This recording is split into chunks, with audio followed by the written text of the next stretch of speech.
श्री गुरुदेव नमः। ॐ श्री सरस्वती नमः। ॐ श्री हरये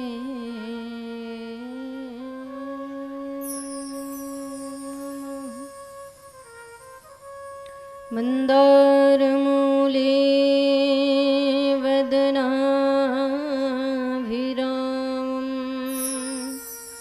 बिम्बाधरे पूरितवेणुनादं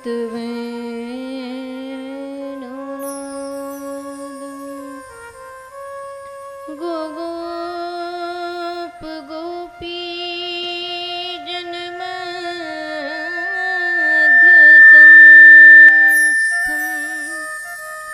श्री गोविंद दामोदर माधवेति।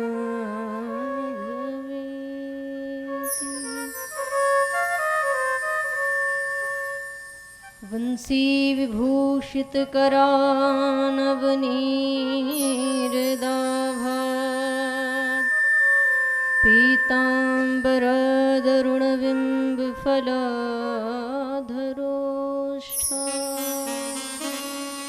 पूर्णेन्दुसुन्दरमुखाधरविन्दनेत्रा कृष्णात् परं किमपि तत्त्वमहं न जाने।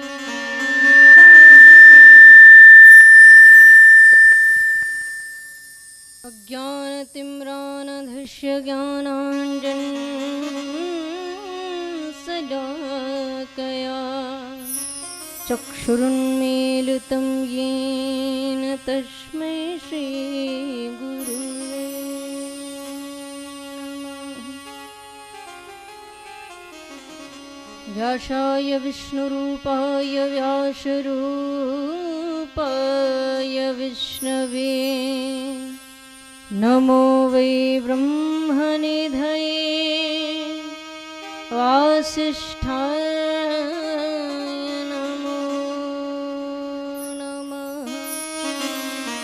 ज्ञानतिम्रान्धस्य ज्ञानाञ्जनशलाकया चक्षुरुन्मीलितं येन तस्मै श्रीगुरुवे नमः। वर्षाने की राधिका नंदगाम के श्याम इनके चरणन में मेरो है कोटि कोटि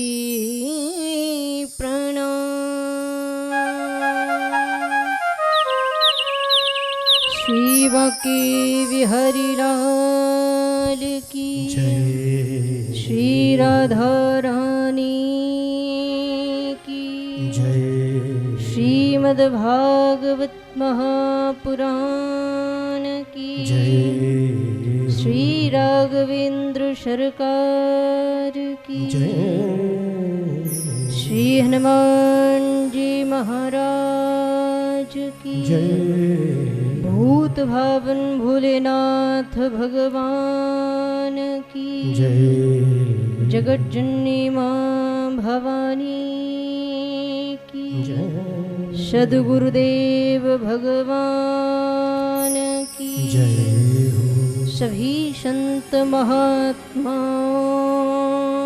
की जय, सभी विद्वानों की जय, श्री गंगा मैया की श्री यमुना मैया की जय, जय जय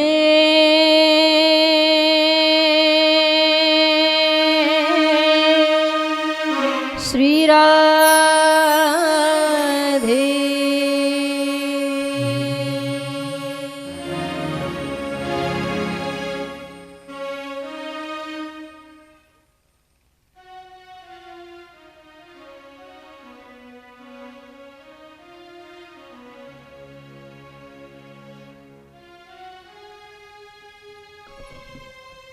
सर्वप्रथम श्री ठाकुर जी के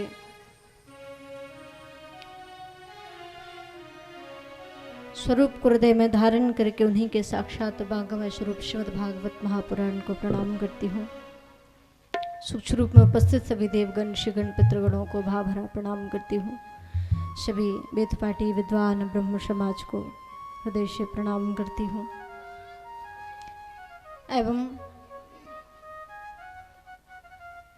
भगवान की पावन कथा को श्रवण करने पधारे हमारे सभी देव स्वरूप सुधेशोता सज्जन शक्ति स्वरूपा माताएं बहनें, आप सभी हरि भक्तों के हृदय में विराजमान परमात्मा को मैं बार बार कोटि कोटि प्रणाम करती हूँ।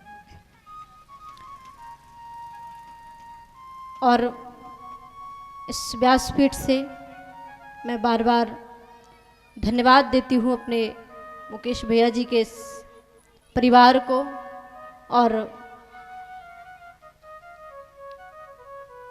जिन्होंने एक बार और ये कार्यक्रम करवा चुके हैं और द्वितीय बार ये पावन सत्कर्म का कार्य अपने आंगन में करवा रहे हैं। तो मैं बहुत बहुत धन्यवाद इनके पूरे परिवार को देती हूँ कि आप पर मेरे ठाकुर जी की सदैव कृपा बनी रहे और आप ऐसे ही सदैव सत्कर्मों से जुड़े रहें और सदैव ऐसे ही सत्कर्म करवाते रहें। आइए आज इस पावन सप्ताह ज्ञान यज्ञ का प्रथम दिवस प्रारंभ दिवस है, तो भगवान की पावन कथा हम सब श्रवण करें। उसके पहले बड़े भाव से अपनी मन वाणी अंतःकरण को पवित्र करने के लिए श्री हरिनाम संकीर्तन सभी मिलकर के बोलेंगे। और फिर चूँकि आज प्रथम दिवस है तो ज़्यादा तो नहीं, लेकिन हरि चर्चा में हम आप सभी प्रवेश करेंगे और कल से विधिवत भगवान की पावन कथा को हम आप सभी श्रवण करेंगे। और इंद्र भगवान की भी आज कृपा हो गई है महाराज। हाँ, तो जितना ठाकुर जी की इच्छा होगी हम आप सभी बैठ कर के भगवान हरि नाम चर्चा हम आप सभी करेंगे। बड़े भाव से सभी लोग मिलकर के भगवान का पावन कीर्तन। हरे कृष्ण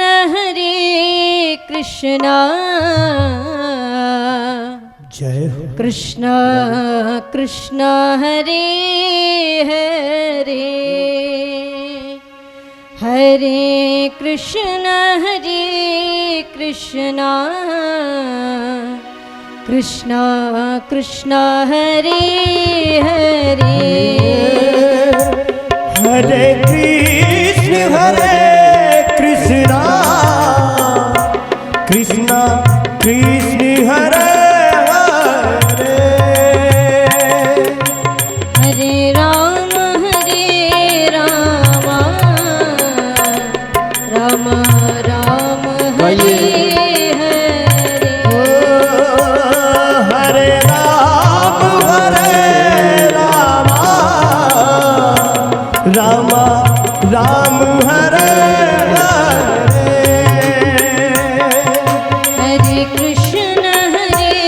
गाइए आवश्यक कृष्ण कृष्ण हरे हरे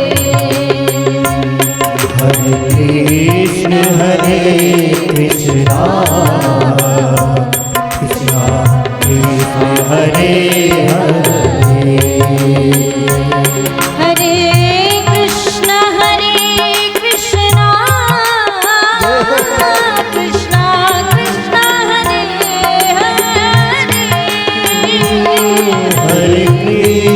हरे कृष्ण कृष्ण हरे हरे हरे राम हरे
कृष्ण हरे हरे हरे राम राम राम हरे हरे हरे कृष्णा कृष्णा कृष्णा हरे हरे हरे राम राम राम हरे हरे हरे कृष्ण कृष्ण कृष्ण हरे हरे हरे राम राम हरे हरे कृष्णा कृष्णा कृष्णा कृष्णा हरे हरे हरे राम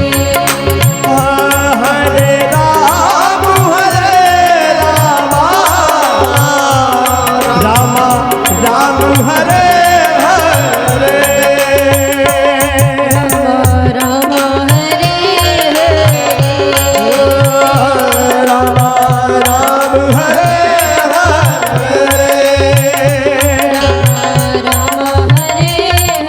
हरे राम हरे हरे हरे राम राम हरे हरे हरे कृष्ण कृष्ण कृष्ण हरे हरे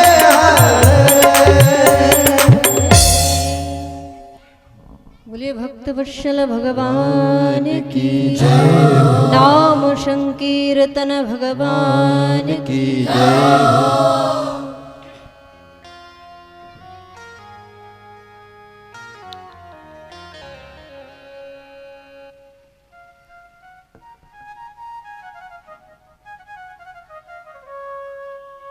बड़ा ही सौभाग्य का ये हमारा और आपका बड़ा ही सौभाग्य है कि भगवान राम राजा के इस पावन आंगन में भगवान की आंगन में बैठ करके भगवान नाम चर्चा करने का हमें ये पावन अवसर प्राप्त हुआ है।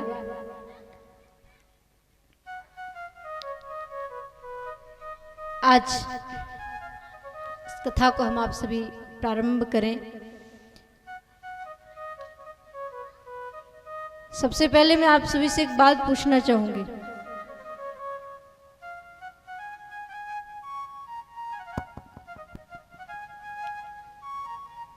हम ये जो कार्य हमारे समाज में होते रहते हैं, इसको हमारे विद्वानों ने नाम दिया है सत्कर्म। क्या नाम दिया है? सत्कर्म। तो मुझे एक बात बताइए,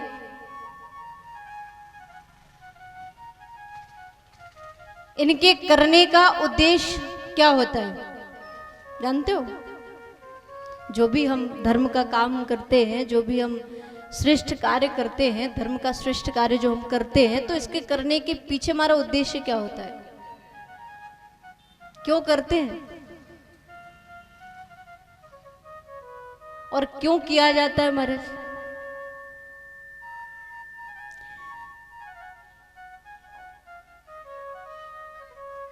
तो एक तो आप कहेंगे कि सत्कर्म भाई इसलिए किया जाता है परिवार में सुख शांति आए, हाँ, हमारे परिवार के ऊपर भगवान की कृपा रहे और समाज में व्यक्ति धर्म से जुड़े रहे। तो इसका लाभ मैं आपको बताऊंगी। जो ये जो धर्म का कार्य है ना, इसके करने के पीछे उद्देश्य क्या होता है और करने से होता क्या है। एक तो व्यक्ति का निजी लाभ हो गया महाराज, और दूसरा हुआ सामाजिक लाभ। क्या मिलता है? तो कहा कि जब कोई व्यक्ति ऐसा सत्कर्म करता है, जब भी कोई व्यक्ति ऐसा धर्म का कार्य करता है ना महाराज, तो निजी क्या होता है? तो निजी, तो कहा कि निजी उसको जो फल प्राप्त होता है, उसका अपना सुख उसे मिलता है। एक तो पहली बात कि भगवान की कृपा होती है परिवार पर। दूसरी बात, जब व्यक्ति धर्म से जुड़ता है, जिसके घर में ऐसे पावन सत्कर्म होते हैं, उनके घर में महाराज क्या होता है? तो कहा धर्ममय वातावरण बन जाता है ना। भगवान नाम से गुंजायमान हो जाता है। और तीसरा लाभ उनको ये है कि जो उनके परिवार में आने वाली पीढ़ी है ना महाराज, कुछ संस्कार उनको भी सीखने को मिल जाते। नहीं अलग से महाराज कौन संस्कार सिखाने को बैठा है? हाँ, समाज में कोई जानता है संस्कार? पहले कभी समय था जब किए जाते थे 16 संस्कार, लेकिन अब संस्कार का सा नहीं जानता। 1-2 संस्कार बचे हैं, वही लगे रहते हैं करने में, बाकी और जो है महाराज वो तो सब लुप्त हो गए हैं। हाँ, जानने वाले जानते हैं और करते भी हैं। लेकिन पहले हमारे भारत देश में हर घर में महाराज जीव, बच्चे का जब जन्म होता था ना, जीव जब गर्भ में रहता था तो गर्भ से ही उसको संस्कारों में बांध दिया जाता था। जब जीव गर्भ में रहता था तो उसको संस्कारों से बांध दिया जाता था। जो भी कार्य होता था वो धर्म से जोड़ करके किया जाता था, धर्म को साथ लेकर के किया जाता था। इसलिए उस समय के परिवेश में परिवारों में महाराज सुख शांति आनंद रहता था, समृद्धि रहती थी, वैभव रहता था, सब कुछ रहता था लोगों के घर में। लेकिन महाराज आज के परिवेश में है क्या? तो कहा वो सब कुछ है, सब कुछ है जो होना चाहिए। धन है, वैभव है, यश है, पद है, प्रतिष्ठा है, मान है, सम्मान है, सब कुछ है, लेकिन एक चीज नहीं है। क्या जानते हैं? हाँ,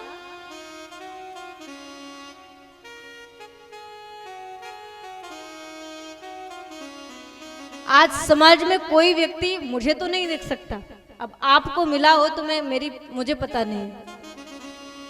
मेरा ये विश्वास है कि आज के परिवेश में कोई भी व्यक्ति अपनी छाती ठोक कर ये नहीं कह सकता है कि मेरे जीवन में मैं पूर्ण रूप से सुखी हूं। है कोई? है कोई? बताओ जो कह दे कि मुझे कोई दुख ही नहीं है मेरे जीवन में, ना मानसिक है ना शारीरिक है, कोई दुख नहीं है, मैं पूर्ण रूप से सुखी हूं, मेरे जीवन में पूर्ण शांति है। तो मेरे कहने का तात्पर्य यह है, पहले व्यक्ति के जीवन में सब कुछ होता था और शांति से अपना जीवन भी जीते थे, लेकिन आज के व्यक्ति के पास सब कुछ है महाराज, लेकिन शांति नहीं है, चैन है क्या? अच्छा, मैं हमेशा एक बात कहती हूँ, आज समाज में देखो महाराज बड़े बड़े पद प्रतिष्ठा वाले गले में बड़ी मोटी मोटी चैन पहन करके घूमते हैं। देखा है आपने? बड़ी मोटी मोटी चैन पहन करके घूमेंगे और दिखाते हैं कि हमारे पास चैन है। दिखाते कि नहीं हमारे पास चैन है? अरे भैया, सोने की चैन दिखाने से होगा क्या? हाँ, अगर चैन चाहिए वास्तविक तो सोने की चैन मत धारण करो। अगर वो चैन तुम्हें चाहिए जिससे तुम अपना जीवन सुख के साथ व्यतीत कर सकते हो, तो तुम्हें मेरे ठाकुर जी की शरण में आना पड़ेगा, तुम्हें धर्म से जुड़ना पड़ेगा। ऐसे सत्कर्मों से जब तक जीव नहीं जुड़ेगा, जब तक धर्म से जुड़ करके कोई भी कार्य नहीं करेगा, तब तक उसके जीवन में चैन नहीं आ सकता। तो चैन चाहिए तो ऐसे पावन सत्कर्मों से जोड़ो, धर्म से जोड़ो, ठाकुर जी के चरणों से प्रेम करो।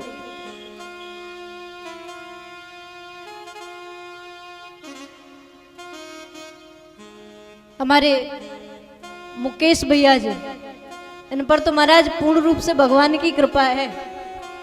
हाँ, और जिनके जीवन में आनंद होता है वही महाराज ऐसे सत्कर्मों का लाभ ले सकते हैं और दूसरों को दिलवा सकते हैं। तो ये हमारा बड़ा सौभाग्य है कि ऐसी पावन कथा हमें और आपको श्रवण करने को प्राप्त हो रही है, मिल रही है।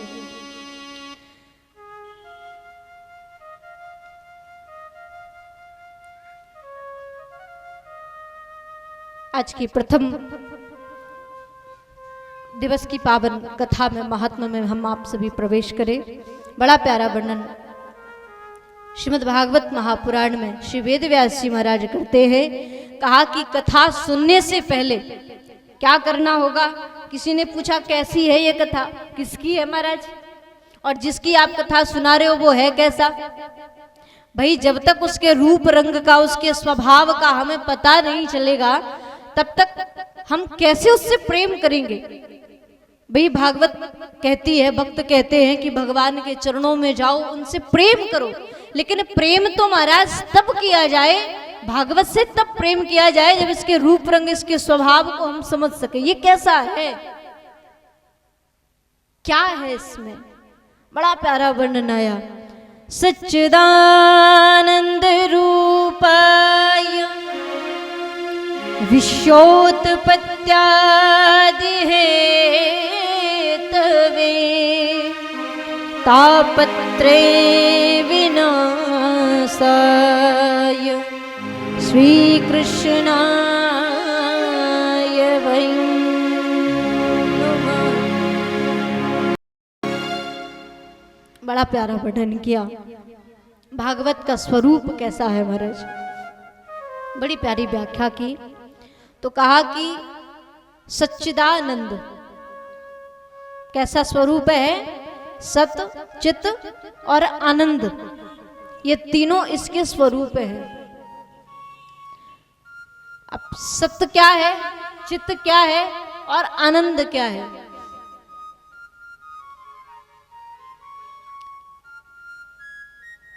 वेद व्यास जी महाराज तो वर्णन करते हैं, सच्चिदानंद रूपाय विश्वोत्पत्त्यादि हेतवे तापत्रय विनाशाय श्री कृष्णाय वयं नमः। सीधा सा अर्थ तो बता दिया महाराज। सतचित आनंद स्वरूप,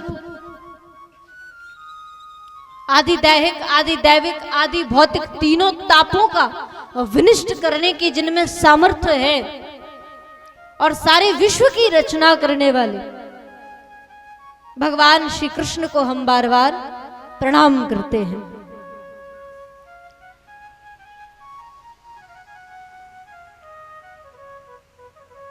अब भगवान कृष्ण को महाराज जाने कैसे, तो ध्यान देना, ये जो शक्ति है ना, जिस शक्ति की ओर इशारा किया जा रहा है, वो शक्ति कहीं और नहीं है कहां? तो कहा कि सबसे अच्छा उदाहरण है। और वो उदाहरण क्या है? तो कहा ये जो शरीर है ना हमारा, ये शरीर हमारा सबसे अच्छा उदाहरण है। हाँ,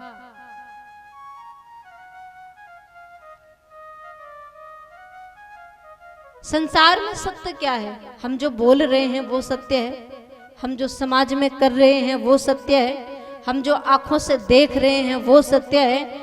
आखिर संसार में सत्य है क्या? दूसरा स्वरूप जो कहा वो है चित्त। चित्त अर्थात तो होता है प्रकाश। ये संसार किसके द्वारा चल रहा है? कौन इसको चला रहा है? और जो संसार को चला रहा है महाराज, वो रहता कहाँ है? हाँ,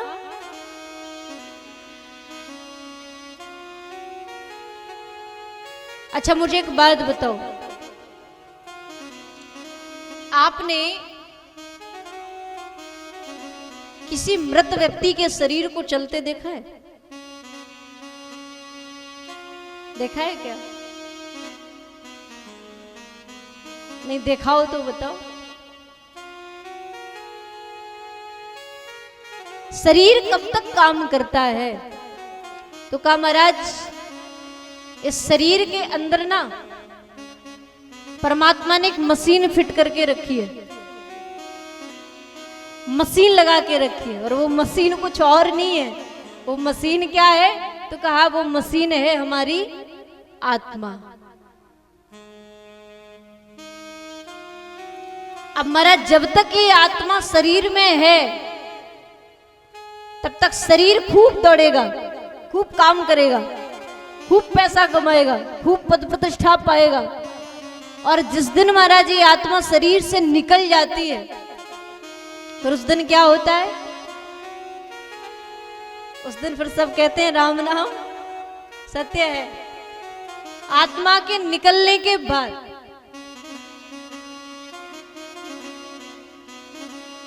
तो शरीर किसके द्वारा काम कर रहा है? आत्मा के द्वारा। जब तक आत्मा शरीर में है, ये जो मशीन लगी हुई है ना, ये मशीन जब तक इस शरीर में है तब तक ये शरीर खूब काम करेगा, और जैसे ही इसको हटाया महाराज, सोई शरीर राधे राधे, फिर ना ये देखेगा, ना ये सुनेगा, ना इसके हाथ पैर काम करेंगे, ये कुछ भी नहीं कर सकता।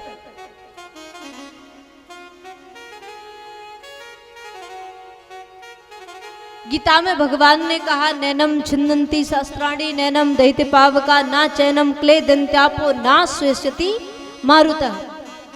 आत्मा क्या है, आत्मा कैसी है? अब कई लोग तो महाराज आजकल ये कहते हैं हमने आत्मा को देखा है। कहते हैं कि नहीं कहते? आपने देखा है क्या? हमने तो नहीं देखा भैया। अगर आत्मा को लोग देखने लगे तो फिर शास्त्रों की बात झूठी हो जाए। नैनम छिन्दन्ति शास्त्राणि नैनम दहिते पावका ना चैनम क्ले दंत्यापो ना स्वेष्यति मारुतः। ये मैं नहीं, ये गीता में भगवान श्री कृष्ण स्वयं कह रहे हैं अर्जुन से। क्या? ना तो आत्मा को शस्त्र काट सकता है, ना जल गीला कर सकता है, ना वायु सुखा सकती है। आत्मा को कोई कुछ नहीं कर सकता महाराज। आत्मा क्या है? तो कहा अनुभव की वस्तु है, देखने की वस्तु नहीं है। इसका ना कोई रूप रंग होता है, ना ये मोटी होती है, ना पतली होती है, ना बड़ी होती है, ना छोटी होती है, हाँ, ना ये बढ़ती है ना घटती। ये सब हमारा शरीर का साधन है। बढ़ना घटना ये सब शरीर के साधन है, आत्मा के नहीं है। और ऐसी परम शक्ति जो शरीर को पूरा चला रही है महाराज, वो दिव्य शक्ति हमारे शरीर के अंदर विद्यमान है। और आत्मा तो परम है महाराज। अच्छा, परम और आत्मा दोनों ही को मिला दो फिर क्या बन जाएगा? आप बताओ क्या बनेगा? परमात्मा। तो ये आत्मा जो है ना, ये कोई साधारण सी वस्तु नहीं है, ये साक्षात भगवान का स्वरूप है। इसलिए संसार में अगर सत्य है तो शरीर में ये जो बैठी हुई आत्मा है ना महाराज, ये भगवान का ही स्वरूप रह करके हमारे शरीर को चला रही है। अब आप कहो कि हमारे हाथ सत्य हैं, हमारे पांव सत्य है, हमारी आंखें सत्य हैं, हमारा मुख सत्य है, हाँ, तो नष्ट होने वाली वस्तु को सत्य नहीं कहा जा सकता। जो आज है कल समाप्त तो होना है, उसको सत्य कहोगे क्या? नहीं ना। जो सदैव एक सी रहे, ना कभी घटे ना कभी बढ़े, वो सत्य है।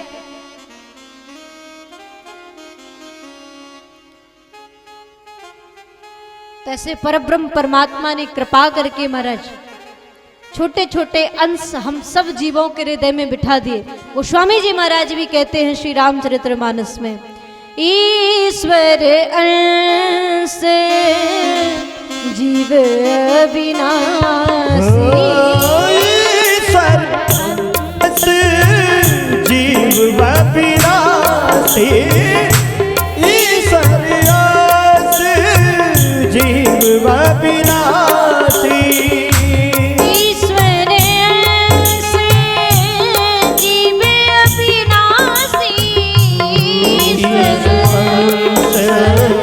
जीव अविनाशी, ईश्वर अंश जीव अविनाशी, ईश्वर अंश जीव अविनाशी। कैसा है? चैतन्य अमल सहज सुख राशि, चैतन्य अमल सहज सुख राशि, चैतन्य अमल सहज सुख राशि, चैतन्य अमल सहज सुख राशि, सहज सुख राशि। ईश्वर अंश जीव अविनाशी। ये जो आत्मा है महाराज, ये जीव को कहा क्या गया है, तो कहा ये ईश्वर का अंश है। गोसाई जी महाराज स्वयं कहते हैं ईश्वर अंश, जीव अविनाशी। अविनाशी मतलब अविनाशी अर्थात जिसका कभी विनाश ना होता हो, जो कभी नष्ट ना होता हो। ईश्वर अंश, जीव अविनाशी। अविनाशी भी है महाराज, और इसका स्वभाव कैसा है, क्या है ये, तो कहा चैतन अमल सहज सुख राशि। चैतन अर्थात जो प्रकाश स्वरूप है, जो हमारे पूरे संसार को प्रकाशित कर रहा है, हमारे शरीर में बैठा है, हमें प्रकाशित कर रहा है। प्रकाशित अर्थात हमारे शरीर को चला रहा है। ऐसे संसार में जितने भी जीव हैं, सब जीवों के अंदर ये बैठ करके क्या कर रहा है, पूरे संसार को प्रकाशित कर रहा है। अच्छा महाराज, कई बार लोग कहते हैं कि हमारी आत्मा बड़ी दुखी है, कहते हैं आत्मा दुखी है, लेकिन महाराज आत्मा दुखी नहीं होती है। ये कैसी है, तो कहा चैतन अमल सहज सुख राशि। ये सदैव आनंद से भरी हुई है। यहां कोई दुख या सुख नहीं होता, यहां कोई प्रभाव नहीं पड़ता। दुख सुख का प्रभाव तो मन पर पड़ता है। हा? जरा सा जीवन में दुख आया ना महाराज कि मन विचलित हो जाता है। तो आत्मा जो है यह साक्षात परब्रह्म भगवान श्री कृष्ण का दिव्य स्वरूप है, जो ना तो कभी नष्ट होती है और ना ही कभी जन्मती है, सदैव जो एक सी रहती है। ऐसे चैतन्य स्वरूप भगवान श्री कृष्ण को हम बार बार प्रणाम करते हैं। तीसरा स्वरूप जो बताया वो कहा वो है आनंद। अब महाराज ये आनंद कहाँ रहता है,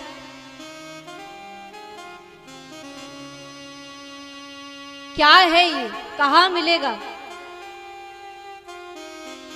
तो एक बात आपको बताऊं, कई लोग संसार में जो आनंद की खोज करते हैं ना, संसार में कितना भी ढूंढ लेना महाराज, लेकिन आनंद नहीं मिलने वाला। अब वैसे नाम वाले तो कई आनंद मिल जाएंगे, लेकिन जो असली आनंद है वो आनंद नहीं मिलेगा।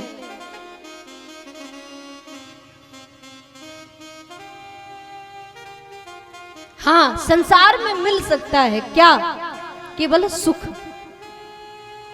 सुख मिलेगा।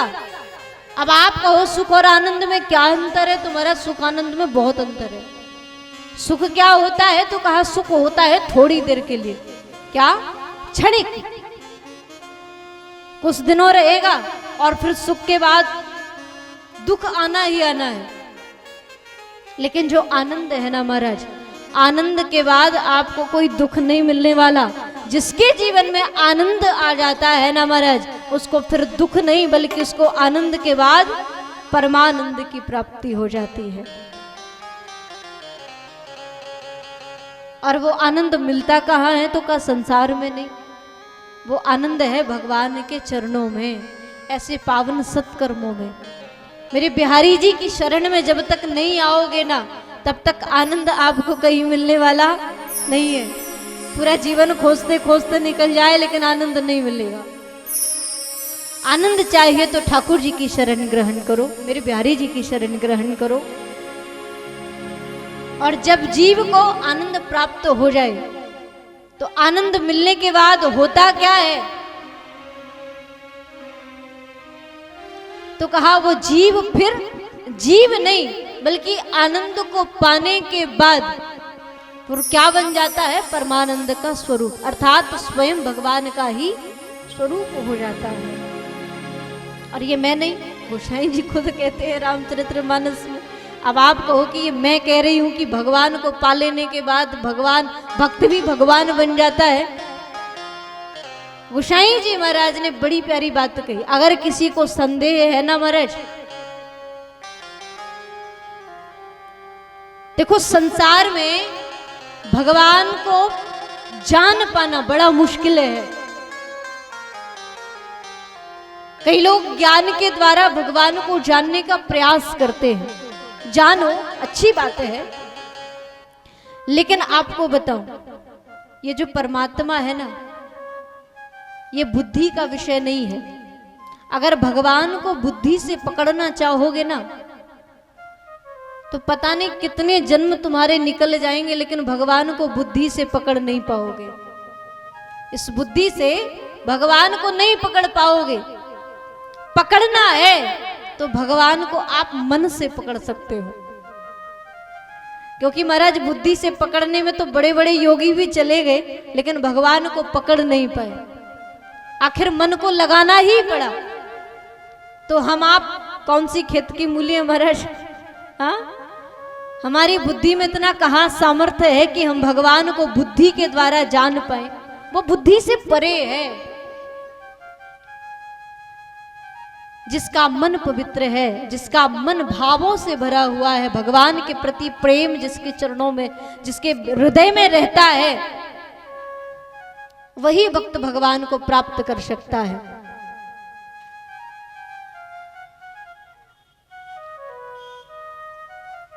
तो मेरे ठाकुर जी की शरण में आइए, तभी जीवन में सच्चे आनंद की हमें और आपको प्राप्ति होगी। और फिर मेरे ठाकुर जी की तो महाराज बात ही अलग है।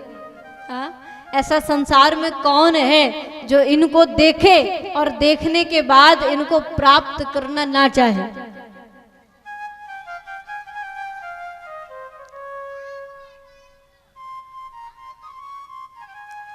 अच्छा, यहाँ कितने भक्त हैं जो बिहारी जी को पाना चाहते हैं? कौन कौन ठाकुर जी को पाना चाहता है?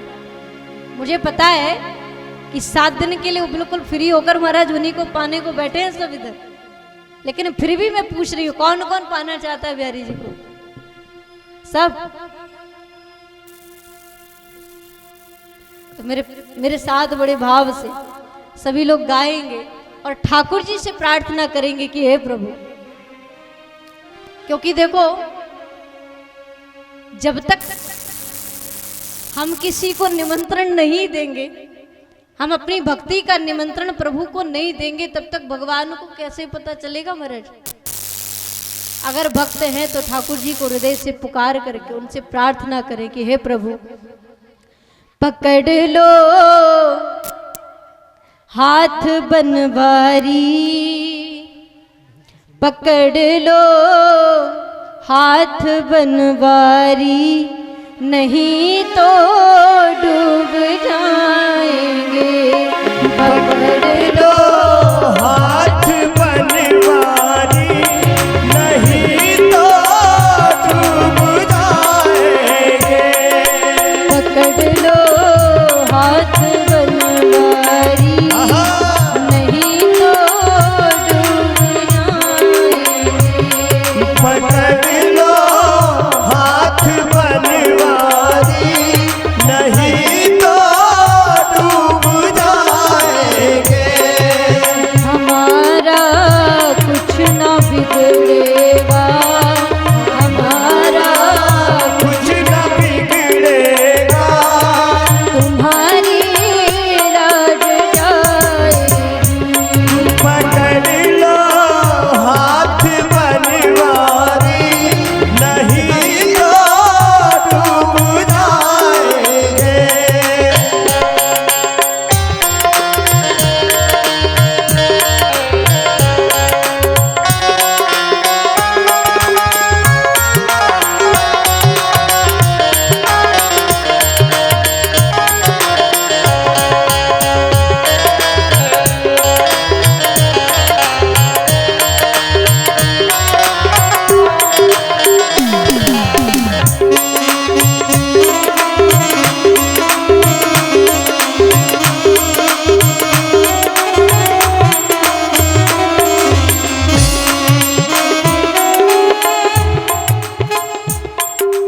धरी है पाप की गगरी हमारे सिर पे ये भरे धरे हैं पाप की गठरी, हमारे सिर पे है भारी।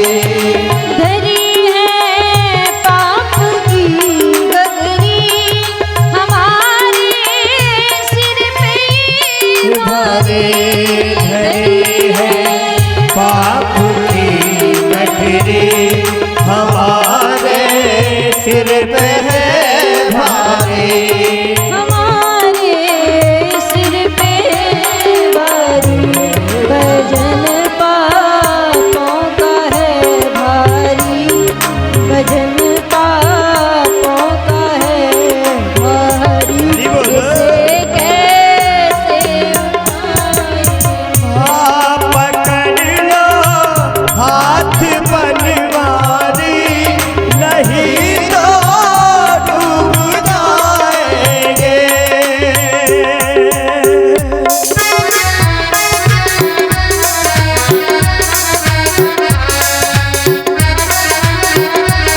हमारा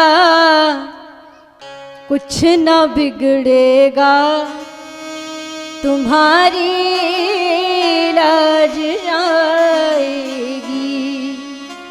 पकड़ लो हाथ बनवारी, नहीं तो डूब जाएंगे।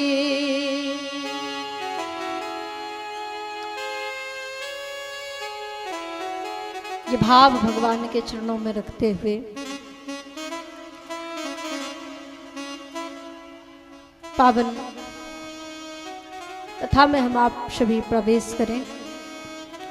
श्री सूत जी महाराज के द्वारा श्री शौनक जी महाराज को बड़ी ही दिव्य भगवान की पावन कथा श्रवण कराई गई। सूत जी महाराज से शौनक जी महाराज ने बड़ा प्यारा प्रश्न किया। अज्ञान गांध विध्वंस कोटि शूर्य संप्रभा, सूता ख्याहि कथा सारम मम कर्ण रसायनम। सूत जी महाराज नैवी सारण्य क्षेत्र में 88,000 संत विराजमान थे, जिसमें श्री सूत जी महाराज व्यास गद्दी पर विराजमान थे और शौनक जी महाराज 88,000 संतों की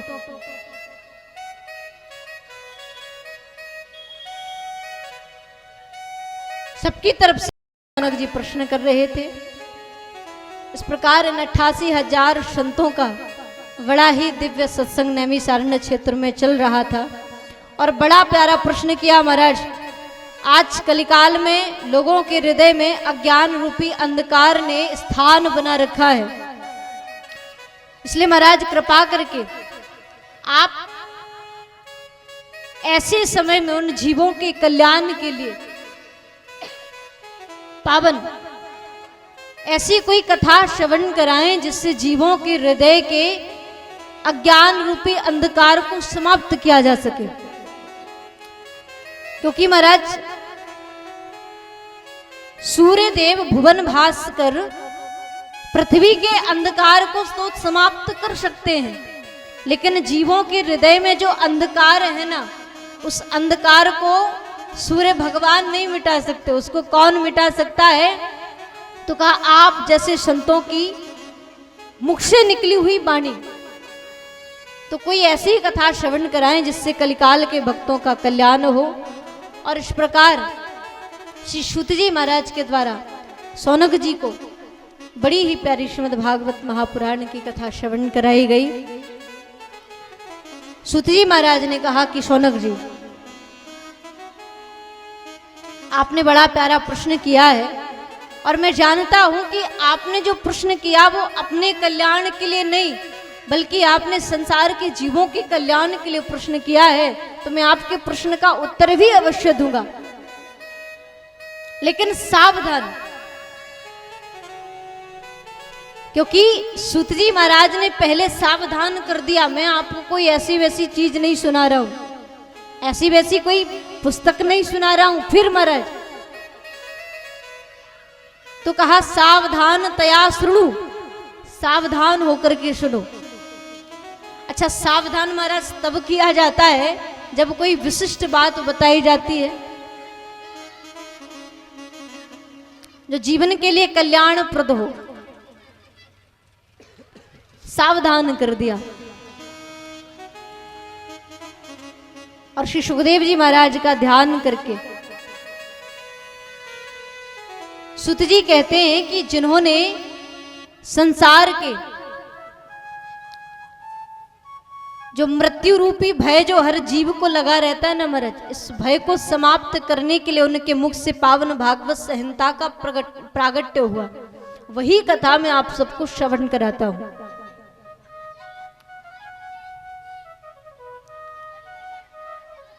हम अपने जीवन में कथा सुनते हैं, लेकिन भागवत देती क्या है जानते हैं? भागवत कथा क्या प्रदान करती है महाराज? तो कहा कि हमारे हिंदू सनातन धर्म में, हमारी वैदिक संस्कृति में 3 ग्रंथ हैं और तीनों की अपनी अलग अलग विशेषता है। क्या विशेषता है महाराज? तीनों ग्रंथों की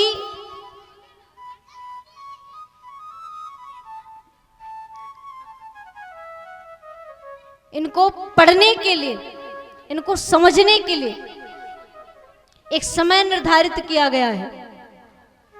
तीन ग्रंथ कौन कौन से हैं? सबसे पहले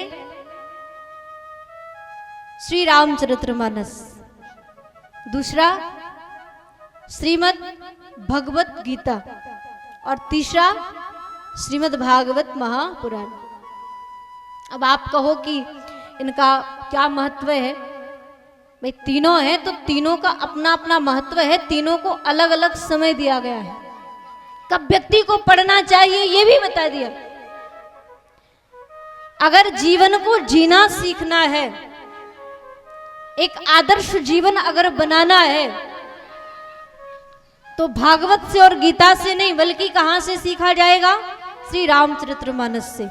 एक आदर्श पुरुष कैसा होना चाहिए, एक सच्चा मानव कैसा होना चाहिए, ये सिखाती है श्री रामचरितमानस। तो बचपन में महाराज क्या पढ़ना है? तो कहा बचपन के लिए है श्री रामचरितमानस। और जब युवावस्था आ जाए, जब जवानी में व्यक्ति प्रवेश करे, तो जवानी के समय आश्रय किसका लेना होगा? श्रीमद् भगवत गीता का। जीवन में संघर्ष कैसे किया जाता है, जीवन में चुनौतियों को कैसे स्वीकार किया जाता है, चुनौतियों का सामना कैसे किया जाता है, ये हमें सिखाती है श्रीमद् भगवत गीता। और तीसरा, जब कहा हमारा शरीर लड़खड़ाने लगे, हाथ पैर काम ना करें, हाँ? मुख से कुछ बोला ना जाए, तब क्या करना चाहिए? तो कहा तब सुनो भागवत। लेकिन मैं ये नहीं कहती कि भागवत तभी सुनना चाहिए। सुनो, कल्याण करने वाली है, जितना सुनोगे उतना कल्याण होगा। लेकिन भागवत मृत्यु को सुधारने वाली है, मृत्यु को भी जो हमारी मुक्ति बना देती है, ऐसी है श्रीमद् भागवत महापुराण।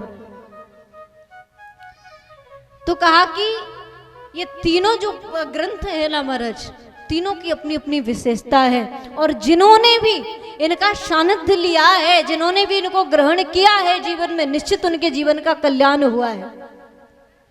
उन्होंने इसके प्रत्यक्ष प्रमाण देखे हैं। आपने शायद सुना हो, पहले जब हमारे देश में अधर्मियों का बोलबाला था महाराज, विदेशियों ने आकर के हमारे देश में धर्म को समाप्त करना चाहा, धर्म को मिटाना चाहा,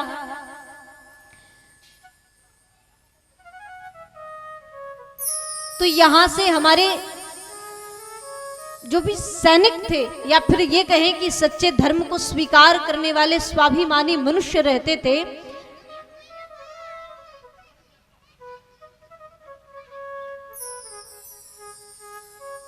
पहले गीता को महाराज बड़ा महत्व दिया जाता। हर घर में आज जो रामचरितमानस है, गीता भी वैसे ही रखी जाती थी और गीता के आधार पर लोग जीवन जिया करते थे। और जब कभी कोई प्रतिज्ञा करनी पड़ती थी, तब गीता पर हाथ रख करके प्रतिज्ञा की जाती थी, सौगंध ली जाती थी। और आज भी शायद आपने देखा हो कोर्ट कचहरियों में ये सब होता रहता है, करते कि नहीं कहते? तो आज भी इसको महत्व दिया जाता है। लेकिन जब पहले ज्यादा कोई जानता नहीं था, तो जो विधर्मी थे महाराज हमारे देश में, जब उन्होंने देखा कि भाई गीता नाम की लगता है कोई लेडी है, कोई लेडीज है जिसको लोग बहुत मानते हैं, भारत के लोग, और इतना मानते हैं कि देवी की तरह उसकी पूजा करते हैं, जब भी कुछ होता है तो गीता की सौगंध खाते हैं। लेकिन जब हमारे भारतवर्ष में आकर के देखा, और यहाँ का जो कल्चर था, यहाँ की जो धर्म को प्रेम करने वाले, धर्म को मानने वाले, जब लोगों के समक्ष जब वो बीच में आए, उन्होंने जब देखा ये कि गीता कोई औरत नहीं है, गीता कोई लेडीज नहीं है, बल्कि गीता इन हिंदुओं की एक पुस्तक है, जिस पुस्तक को इतना महत्व दिया करते, इतना प्रेम किया करते हैं और इसके आधार पर अपना जीवन जिया करते हैं।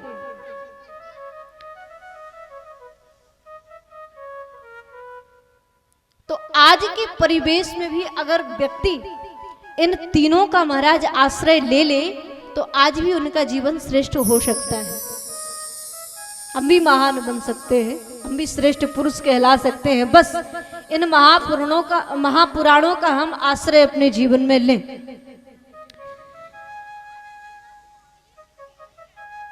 श्री सुखदेव जी महाराज के मुख से ये भागवत संहिता प्रकट हुई जो मृत्यु के भय को समाप्त करने वाली है। परीक्षित को क्या लगा था? 7 दिन का श्राप, 7 दिन में मरने का। लेकिन महाराज जब भागवत को 7 दिन बैठ करके सुना तो जो मृत्यु का भय था वो भाग गया। और अंत में भागवत को सुन करके मृत्यु नहीं बल्कि मुक्ति प्राप्त हुई परीक्षित महाराज को। ये है भागवत महापुराण का प्रमाण। सूत जी महाराज कहते हैं, सोनक जी, काल व्याल मुख ग्रास त्रास निर्णास है तवे। संसार में जो जीव है ना, काल के जो ग्रास बने हुए हैं, कौर बने हुए हैं, कब काल आकर के महाराज इनको अपना ग्रास बना ले ये इनको नहीं पता। और ऐसे जीवों का कल्याण करने के लिए श्री सुखदेव जी महाराज ने इस भागवत संहिता का प्रागट्य किया। श्रीमद् भागवतम शास्त्रम कलौ कीरेण भाषितम, बड़ा प्यारा वर्णन किया और कहा कि इसकी महिमा क्या है महाराज। तो कहा इसकी महिमा आपको इस कथा को श्रवण करने के लिए देवता भी महाराज तरसते हैं। भगवान की कथा हम मानवों को तो इतने सरल रूप में मिल ही रही है, लेकिन जो स्वर्ग के देवता है ना महाराज, ये भी भगवान की कथा श्रवण करने के लिए तरसते रहते हैं। हमें भी मनुष्य योनि में जन्म मिले, हम भी जाकर भगवान की कथा को श्रवण करें, लेकिन नहीं, ये हमारा और आपका परम सौभाग्य की भगवान की पावन कथा हम जीवों को कल्याण करने के लिए, हम जीवों का कल्याण करने के लिए हमें और आपको ये प्राप्त हो रही है।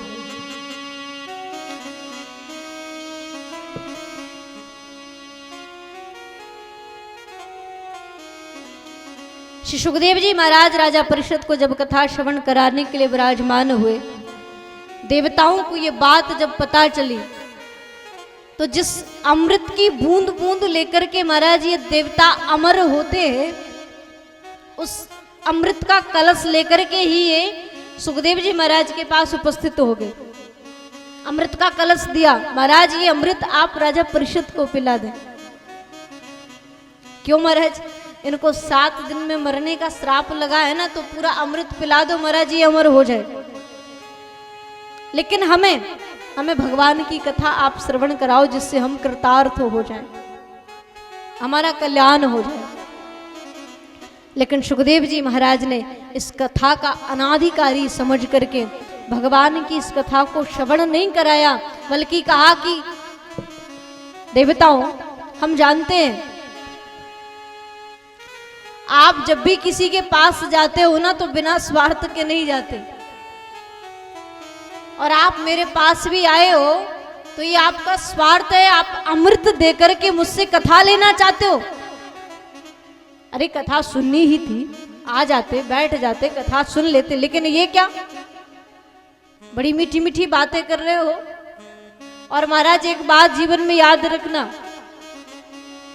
जब कभी कोई आपकी ज्यादा प्रशंसा करे ना, जब कभी कोई आपको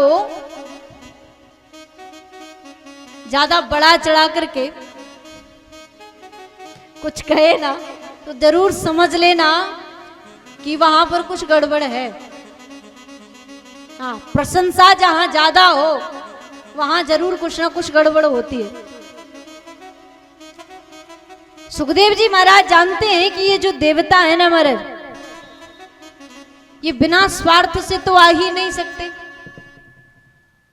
और जहां व्यक्ति के जीवन में स्वार्थ बुद्धि जागती है ना, फिर व्यक्ति के जीवन का कल्याण नहीं होता है। फिर जरा सा भी स्वार्थ का बीज अंकुरित हुआ ना कि महाराज जीव का पतन प्रारंभ हो जाता है। और आज का जीव महाराज बिना स्वार्थ के महाराज कोई काम बनता ही नहीं है। हाँ, कहीं भी कुछ भी करते हैं तो अपना स्वार्थ जरूर छिपा रहता है महाराज। भगवान के पास भी जाते हैं, भगवान को लड्डू भी चढ़ाएंगे, भगवान को भोग भी लगवाएंगे मंदिर में, तो उसके पीछे भी स्वार्थ रहता है।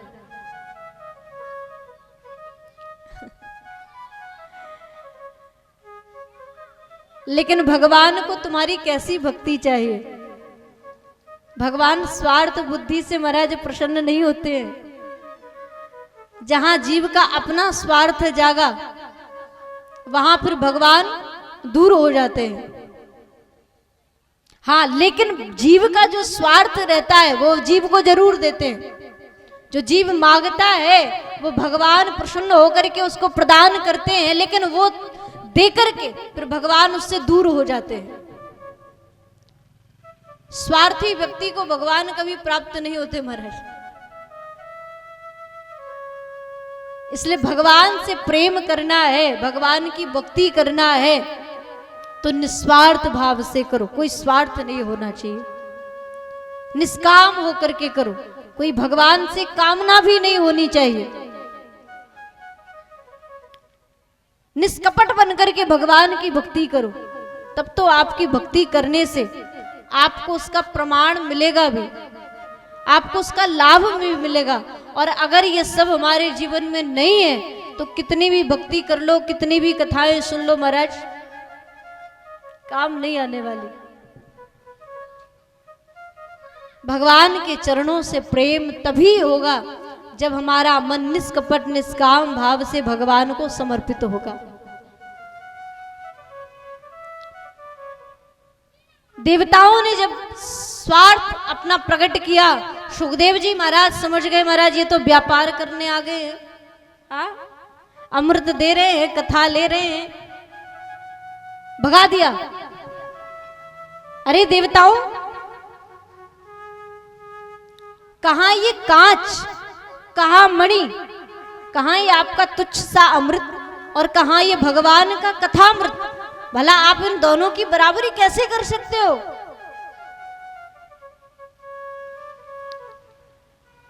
अच्छा, कई लोग महाराज क्या करते हैं,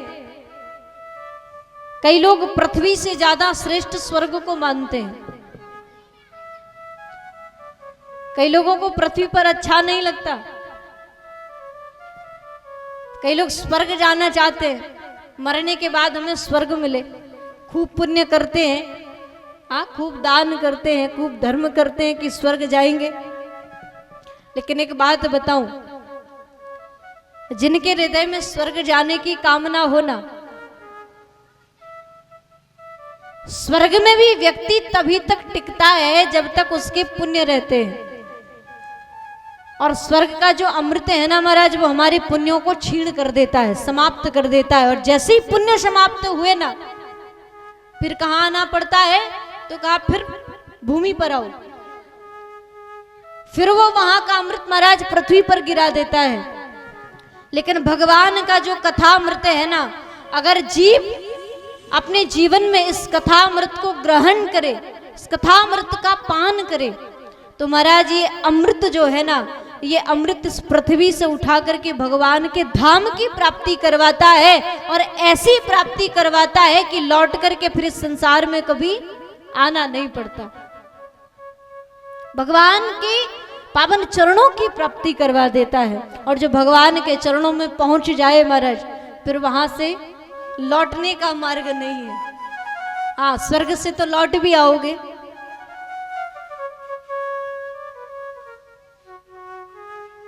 अब कई लोग हमारा स्वर्ग जाते भी है। कैसे जाते हैं? का जीवन भर पाप किया, नाम कभी लिया नहीं, उतना पुण्य कभी किया नहीं, और अंत में जिस दिन शरीर छूटा, शरीर छूटने के बाद परिवार वालों ने बढ़िया से महाराज कार्ड बनवाए और कार्डों पर क्या लिखवा दिया?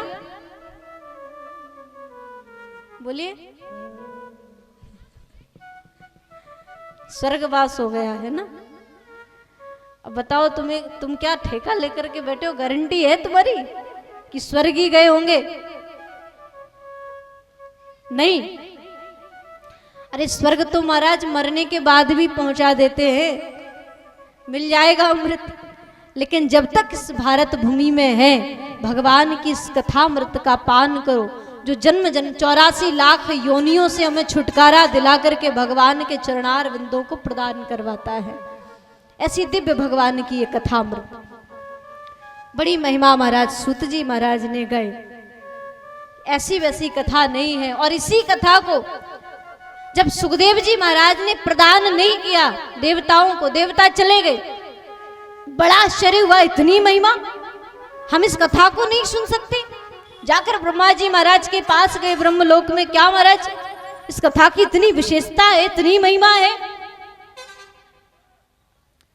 तो उसी कथा को सुनकर के जब परीक्षित महाराज को मुक्ति प्राप्त हुई, मुक्ति मिलने के बाद जब ब्रह्मा जी ने ये देखा, सभी देवताओं को आश्चर्य हुआ। और ब्रह्मलोक में तराजू पर एक पल्ले पर भागवत और एक पल्ले पर यज्ञ, जब तब जितने भी साधन भगवान को प्राप्त करने के हैं, इन सब साधनों को रखा महाराज।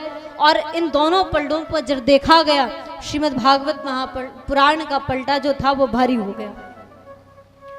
ब्रह्मा जी महाराज ने भी कह दिया कि ये कोई साधारण पुस्तक नहीं है, बल्कि साक्षात भगवान श्री कृष्ण का स्वरूप है। क्योंकि जब भगवान श्री कृष्ण अपनी लीला को समाप्त करके अपने धाम को प्रस्थान किए थे, तब उद्धव ने प्रश्न किया था कि प्रभु आप जा रहे हैं, आपके जाने के बाद इस आपने जो गीता में वचन दिया है, धर्म संस्थापनार्थाय संभवामि युगे युगे, मैं धर्म की संस्थापना करने के लिए अवतरित तो होता हूँ, तो आपके जाने के बाद प्रभु धर्म की संस्थापना कैसे होगी, धर्म की रक्षा कैसे होगी। भगवान ने कहा चिंता मत करो, मेरे जाने के बाद भी इस भूलोक में मेरा ही स्वरूप श्रीमद् भागवत महापुराण विद्यमान रहेगा। कलिकाल में रह करके कलिकाल के जीवों को मृत्यु के भय से मुक्ति दिलाएगा। और भगवान ने सूक्ष्म रूप धारण करके महाराज भागवत में प्रविष्ट किया। ये वही दिव्य महापुराण है जो भगवान श्री कृष्ण का साक्षात दिव्य स्वरूप है। ऐसी श्रीमद् भागवत महापुराण को हम बार बार प्रणाम करते हैं। बोले भक्तवत्सल भगवान की, श्रीमद् भागवत महापुराण की। यही पावन कथा हम आप सभी का कल्याण करने के लिए हम आप सभी के बीच में यहाँ आई है। अच्छा देखो, एक बात बताऊं, गंगा जी में स्नान किस किसने किया है? किया है ना? गंगा जी क्या करती हैं? पापों का हरण करने वाली है ना, पापों का हरण करके महाराज हमें पवित्र कर देती है। तो वो गंगा है, वहां हमें जाकर के स्नान करना पड़ता है, ठीक है ना। वो गंगा जी है जहां जाकर हमें स्नान करना पड़ता है। लेकिन ये जो है ना, ये ज्ञान गंगा है महाराज। यहां आकर ये क्या करती है, तो कहा इसमें हमें नहीं आना, बल्कि हमारे पास आकर हम जीवों का कल्याण करने के लिए आती है। तो हमें आपको क्या करना है, ये हमारे बीच तो आ गई है, लेकिन अब हमें इनके पास आकर के इनमें गोते लगाना है, बस इतना कष्ट करना है। और इतनी कृपा अगर हम अपने आप हम पर कर लेंगे तो हमारा कल्याण निश्चित है। तो कल से हम विधिवत भगवान की पावन इस कथा को श्रवण करेंगे। कल से इस पावन ज्ञान गंगा में हम आप सभी गोता लगाएंगे। और जितना हो सके आप भी आओ, और साथ में और भक्तों को भी सत्कर्म के लिए प्रेरित करो।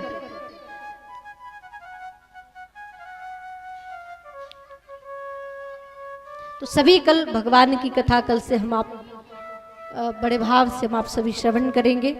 आइए दो क्षण श्री हरिनाम संकीर्तन प्रभु की पावन कथा को विश्राम, और आरती होगी, सभी आरती का दर्शन करेंगे।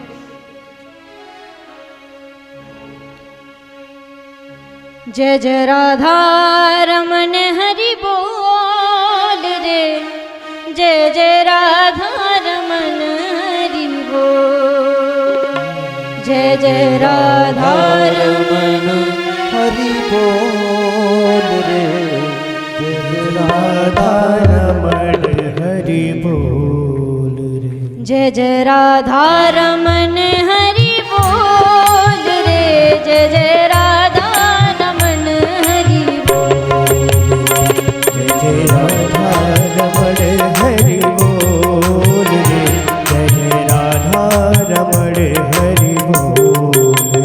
ओ जय जय राधा रमन हरि बोल रे, जय जय राधा रमन हरि बोल। हाँ, जय जय राधा रमण हरि बोल रे, जय जय राधा रमण हरि बोल।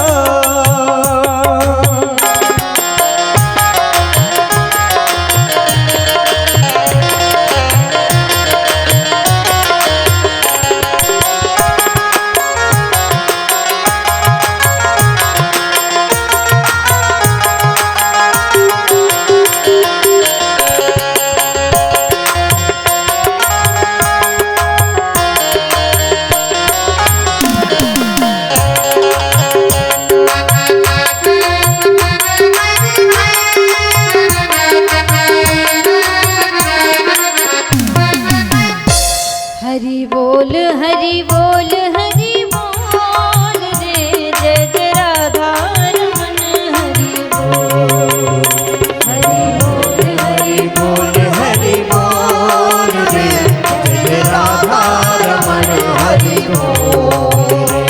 जय जय राधा रमन हरि बोल रे, जय जय राधा रमन जय जय राधा रमण हरि बोल रे, जय जय राधा रमण हरि बोल, जय जय राधा रमन हरि बोल, जय जय राधा रमण हरि बोल, जय जय राधा रमन हरि बोल, जय जय राधा रमण हरि बोले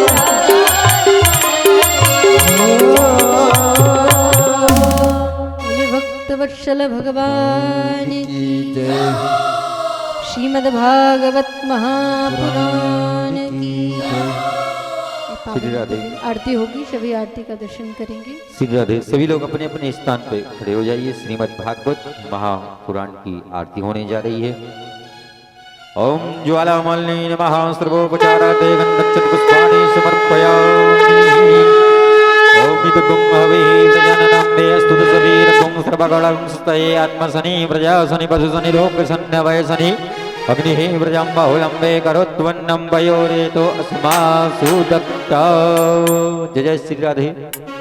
श्री बांके बिहारी तेरी आरती गाऊं, बांके बिहारी तेरी आरती गाऊं, बांके बिहारी तेरी आरती गाऊं, बांके बिहारी तेरी आरती गाऊं, आरती गाऊं प्यारे आपका मनाऊं, आरती गाऊं प्यारे आपको मनाऊं, आरती गाऊं प्यारे आपको मनाऊं, आरती गाऊं प्यारे आपको मनाऊं, हे गिरधर तेरी आरती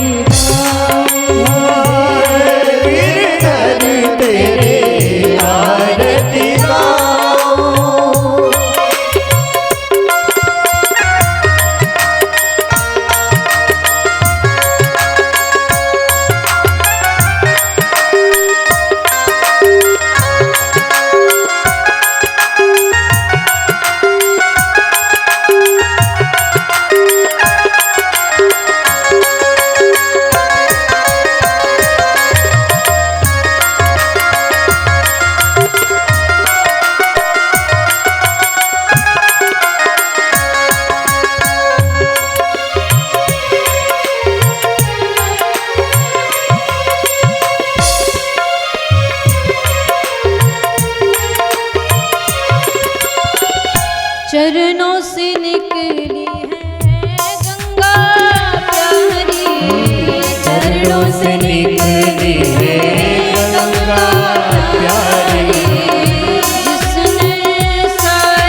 नारायण वासुदेवा हे नाथ नारायण वासुदेवा हे नाथ नारायण वासुदेवा हे नाथ नारायण वासुदेवा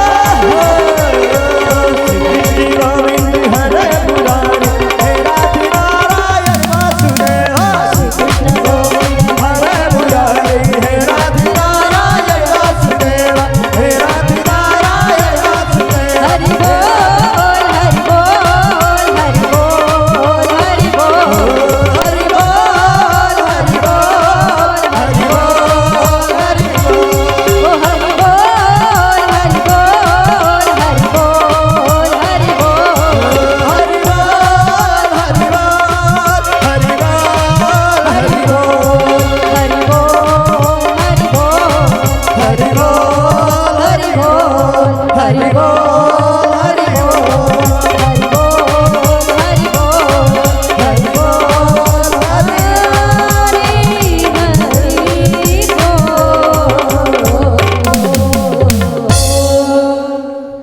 ओम जलेन शीतले कर्णम पुष्पे देवात्मासनियमतमंद पुष्पान्